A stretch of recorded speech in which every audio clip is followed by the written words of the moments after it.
Olá, moçada, tudo bem? Baita prazer falar com vocês novamente. Sejam bem-vindos de volta. Hoje eu estou num território diferente, eu estou em terras paulistanas, por isso gravando daqui a nossa reflexão diária, mantendo o nosso cotidiano, não posso faltar com vocês, nem comigo mesmo. Hoje, dia 14 de março, com uma meditação intitulada O Auto-Engano é Nosso Inimigo. Mais uma vez, os nossos autores optaram por evocar esse historiador da filosofia que nos oferece uma série de notícias sobre pensadores antigos, chamado Diógenes Laércio.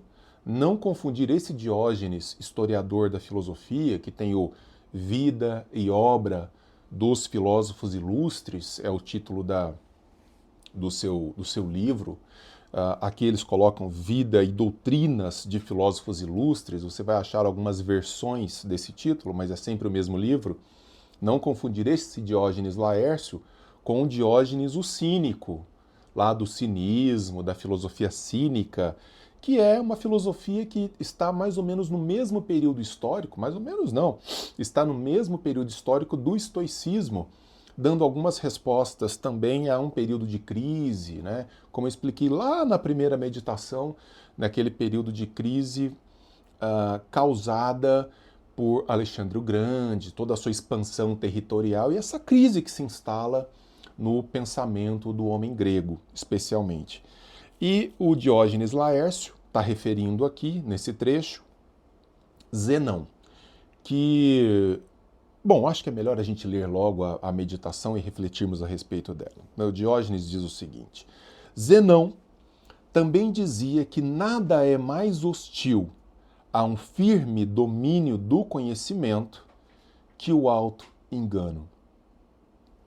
Esse é um dos grandes problemas que nós enfrentamos na contemporaneidade, mas um problema que já era apontado na antiguidade. É muito difícil, vocês vão perceber, é muito difícil nós não termos na antiguidade, seja na antiguidade clássica, seja na antiguidade helenística, que é essa que nós estamos frequentando aqui, é muito difícil nós não nos remetermos para lá para entendermos vários dos problemas que persistem ainda hoje.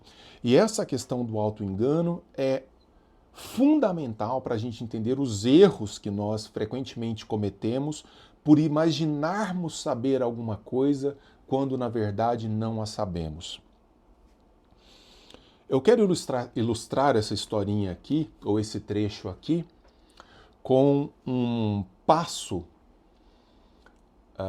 narrado por Platão num texto chamado A Apologia de Sócrates, que mostra a defesa de Sócrates no tribunal, quando ele sofre algumas acusações de alguns detratores seus, e ele vai se defender no tribunal, e lá pelas tantas, o personagem Sócrates, nesse texto de Platão, conta o seguinte, que um amigo dele chega um dia, vai até ele um certo dia e diz: Sócrates, eu fui até o templo de Delfos, que é o templo do deus Apolo.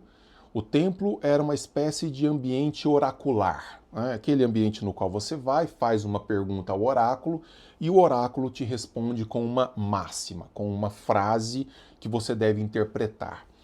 E esse amigo do Sócrates conta para ele, fala: Sócrates, eu fui até o oráculo de Delfos e perguntei quem era o mais sábio entre todos os homens, e o oráculo me disse: Sócrates é o mais sábio entre todos os homens.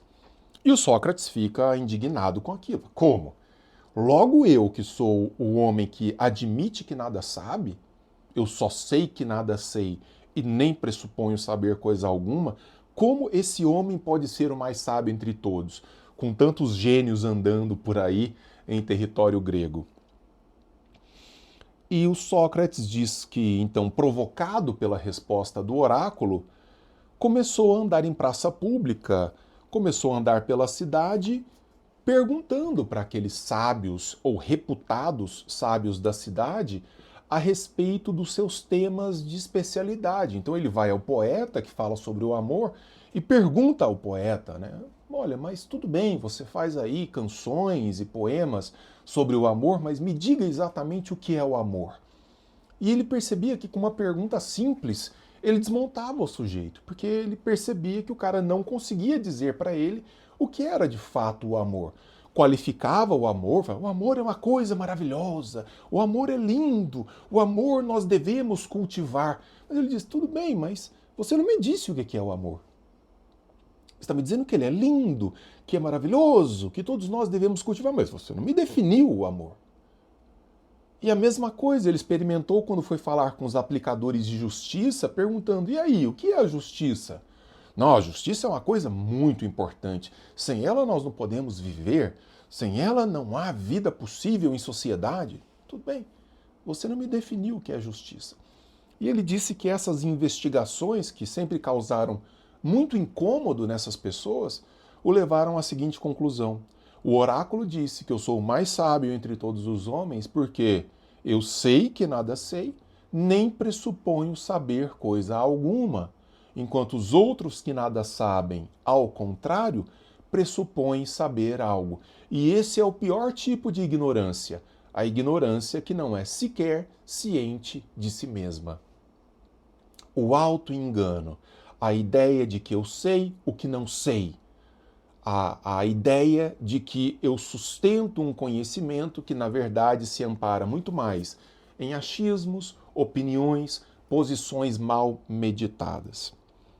No comentário dos nossos autores, auto-engano, delírios de grandeza, esses não são apenas traços de personalidade irritantes. O ego é mais do que apenas repulsivo e detestável, é o inimigo jurado de nossa capacidade de aprender e crescer. Se existe algo que impede o nosso crescimento intelectual, é uma preguiça, uma letargia de quem imagina saber o suficiente, de quem está satisfeito com aquilo que já obteve ou com o que pensa ter obtido.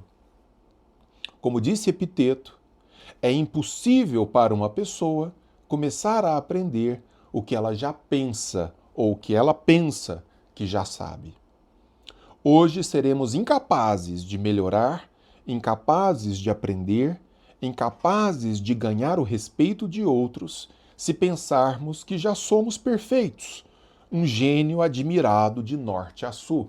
O sujeito se ama tanto, ele é tão autocentrado que ele acha que não precisa de mais nada, que ele acha que já leu o suficiente, já ouviu o suficiente e que agora tudo que ele tem a dizer é na forma de tratado, ou seja, como quem já domina algo e que, portanto, só tem que dizer aos outros o que eles devem aprender.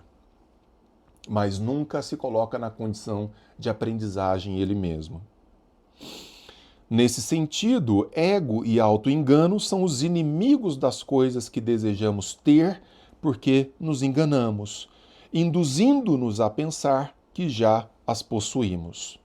Devemos, portanto, enfrentar o ego com a hostilidade e o desprezo que ele insidiosamente emprega contra nós.